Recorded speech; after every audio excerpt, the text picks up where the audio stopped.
Et si vous regardez 2026 avec les yeux de la peur, vous verrez des géants. Si vous regardez 2026 avec des yeux de la foi, préparés par la sanctification bien sûr, vous verrez des opportunités, des prodiges, de grandes choses dans votre vie.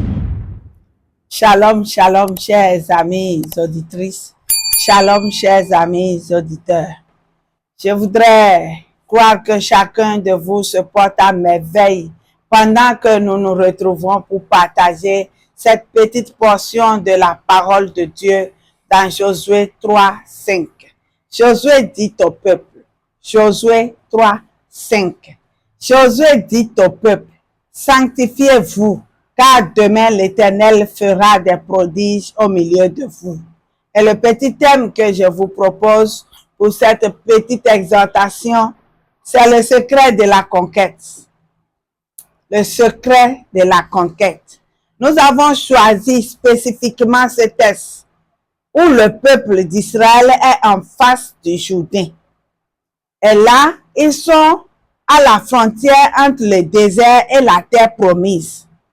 Pour traverser le Jourdain, c'est un fleuve, Josué ne leur a pas demandé d'aiguiser leur épée. Il n'a pas demandé de faire quelque chose de physique, mais il demande de se sanctifier. Regardez très bien les illustrations dans ce texte. La frontière est entre le désert et la terre promise. Nous pouvons dire que le désert, c'est le passé, disons l'année 2025, et la terre promise, c'est la nouvelle année. C'est vrai qu'on n'est pas encore en 2026, mais nous sommes presque à la frontière. Bientôt, nous allons clôturer l'année 2025 pour aller dans l'année 2026. Josué demande au peuple une action intérieure. Sanctifiez-vous. C'est le message parfait pour une fin d'année. Ce qui se passera demain, en 2026, dépend de notre état de cœur aujourd'hui, en fin 2025.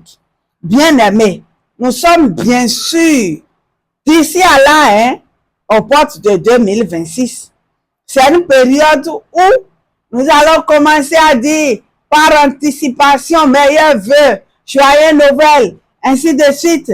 Nous allons faire des échanges de vœux, meilleurs vœux. Ah oui, c'est vrai. Si nous sommes honnêtes, le simple fait que le calendrier change n'est pas un miracle pour que tout change dans notre vie.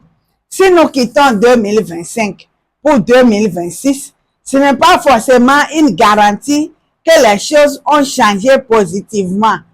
Et chacun doit comprendre que les vieilles habitudes, les vieilles blessures, les vieilles peurs, les échecs, tout ce que nous avons eu dans l'année 2025 reste. Est-ce que ça doit nous accompagner dans la nouvelle année? Est-ce que nous devons traverser l'année avec toutes ces charges? Et dans notre texte ici, le peuple est face à un obstacle majeur. Il doit traverser le Jourdain. C'est très majeur pour le peuple. Voici le désert, on sort du désert. Et quelque chose de grand, majeur est là. Ah, il faut traverser le Jourdain. Que faire? Est-ce qu'il faut aiguiser les épées? Est-ce qu'il faut se débarrasser de quelque chose de physique? Il dit, sanctifiez-vous, car demain l'Éternel fera des prodiges au milieu de vous. Cette semaine, je veux vous dire ceci. Si vous voulez voir des prodiges de Dieu en 2026, vous devez vous préparer. Préparer le terrain dès 2025. Aujourd'hui, maintenant. La sanctification n'est pas une option pour nous. Si nous voulons réussir notre nouvelle année, c'est une stratégie, chers amis auditeurs.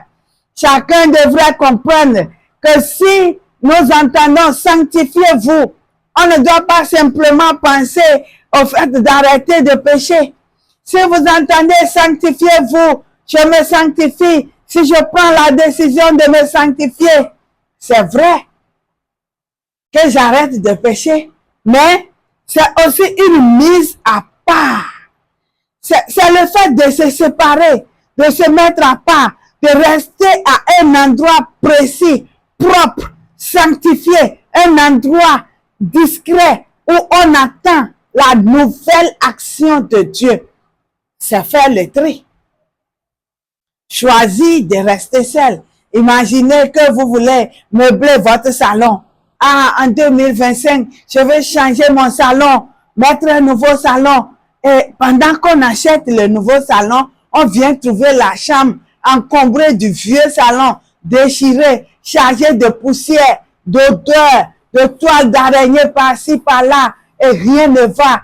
Tout est sale. Le salon est déjà encombré, non vidé. Impossible donc de changer cet ancien salon pour installer le nouveau. Pour faciliter le changement, il faut forcément vider le salon, le nettoyer afin de pouvoir installer de nouvelles choses. C'est pourquoi, chers amis auditeurs, pour affronter la nouvelle année, la sanctification, c'est se débarrasser de l'amertume de cette année 2025. Qui devait vous pardonner avant le 31 décembre? Chers amis auditeurs, votre époux? Est-ce que c'est votre épouse? Votre père, votre mère? Votre frère ou votre sœur? Peut-être un voisin, un collaborateur, votre chef? Peut-être même c'est un inférieur, un enfant qu'il faut pardonner. Pour affronter la nouvelle année, nous devons nous débarrasser des échecs passés. Il ne faut pas que notre passé nous dicte l'avenir. On a déjà dit ça. Alléluia. Même si nous avions échoué grandement, même si nous avions péché, ça ne suffit pas qu'on pense que la nouvelle année a aussi échoué. Nous devons définir notre identité en 2026. Et si nous voulons affronter la nouvelle année, nous devons nous reconcentrer sur Dieu. Ça veut dire quoi? Seigneur, je nettoie mon vase. Seigneur, je nettoie ma vie. Je te donne mon cœur. Seigneur, je te donne toute ma vie. Je t'abandonne tout ce que je suis. Notre vase intérieur pour qu'il soit prêt à recevoir du vin nouveau. Chers amis, ne traversez pas vers l'année 2026 avec des valises lourdes de 2025. Déposez-les au pied de la croix maintenant. N'attendez pas demain. Pendant que vous m'écoutez, déposez les vieilles valises. Et lorsque chacun de nous s'apprête à affronter, à entrer dans la nouvelle année, il nous faut activer notre foi pour demain. Josué dit, car demain l'Éternel fera des miracles, des prodiges. Alléluia. L'assurance de Josué dans cette déclaration nous marque. Il n'a pas dit peut-être. Il n'a pas dit c'est possible. Il n'a pas dit il me semble. Souvent on parle sans assurance. Ici la foi est activée. La foi ici, c'est en action. Il est question de se mettre en action, de comprendre qu'aujourd'hui détermine demain. C'est ce que nous pensons aujourd'hui que nous pouvons faire demain. Affronter la nouvelle année demande de changer vos lunettes spirituelles, chers amis auditeurs. Enlevez les vieilles lunettes et portez de nouvelles lunettes. Et si vous regardez 2026 avec les yeux de la peur, vous verrez des géants.